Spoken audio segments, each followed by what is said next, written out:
کہ سورہ انعام کے اندر آیت نمبر 159 میں اللہ تعالیٰ نے اپنے رسول اللہ صلی اللہ علیہ وسلم سے مخاطب ہو کے یہ کہا کہ جن لوگوں نے دین میں فرقے بنا کے رکھے ہیں ان سے تمہارا کوئی تعلق نہیں. تو میں آپ سے بھی رائے جاننا چاہ رہا ہوں کہ آپ کیا محسوس کرتے ہیں اس قرآن کی آیتوں کے اوپر؟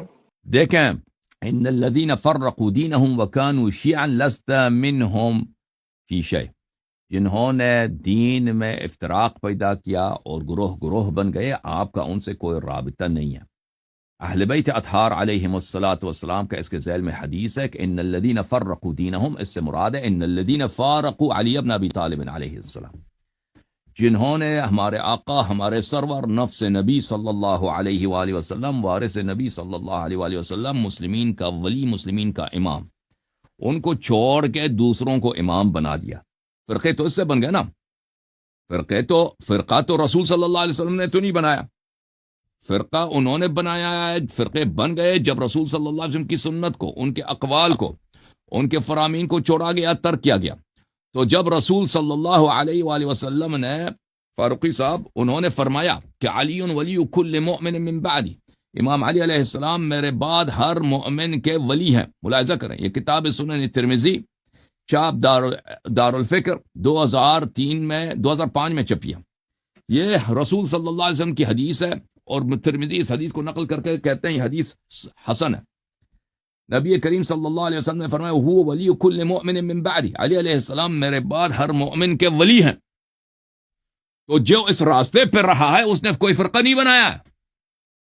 جس نے اس کو چھوڑ کے دوسرے کو ولی بنایا، امام بنایا، اس نے فرقے بنائے. ٹھیک ہے نا. یہ تو کہ ہم پورا دین اسلام چھوڑ دیں، یہ تو ہو نہیں سکتا. جو رسول صلی اللہ علیہ وسلم کے فرمان پر ہے اس نے تو فرقے کوئی نہیں بنائے. ہاں، جنہوں نے نبی کریم صلی اللہ علیہ وسلم کے طریقے کو چھوڑا ہے انہوں نے فرقے بنائے. یہ کتاب فضائل الصحابہ لأحمد بن محمد بن حنبل، چاپ دار ابن الجوزی، 1999 میں چھپی ہے. ملاحظہ کریں، یہاں پر اسی حدیث 1035 کو اس کے محقق کٹر وہابی ہے، کہتا ہے اس کی سند حسن ہے.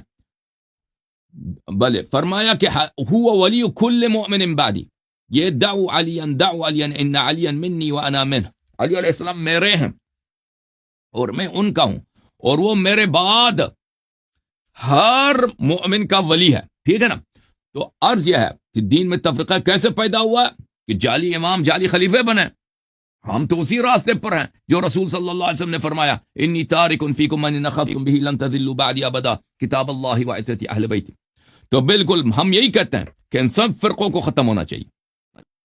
مسلمانوں کو چاہیے کہ وہ اس طریق پر جو رسول صلی اللہ علیہ وسلم نے فرمایا کہ قرآن اور اہل بیت ابرار ائمہ معصومین علیہ السلام کی اتباع، یہ کریں تو فرقے ختم ہیں. جی، مسلمان ماننے کے لیے تیار نہیں ہے نا. مسلمان رسول صلی اللہ علیہ وسلم کا کلمہ تو پڑھتے ہیں لیکن ان کے فرامین کو نہیں مانتے. جوم جاؤ، پرواز کرو، کیوں فخر سے سر اٹھا، کیونکہ اللہ تعالیٰ نے تمہیں انتخاب کیا. صراط حق پر صرف تم ہو، صراط ایمان پر صرف کیا، کیونکہ اللہ تعالیٰ نے تمہیں انتخاب کیا. صراط حق پر صرف تم ہو، صراط ایمان پر صرف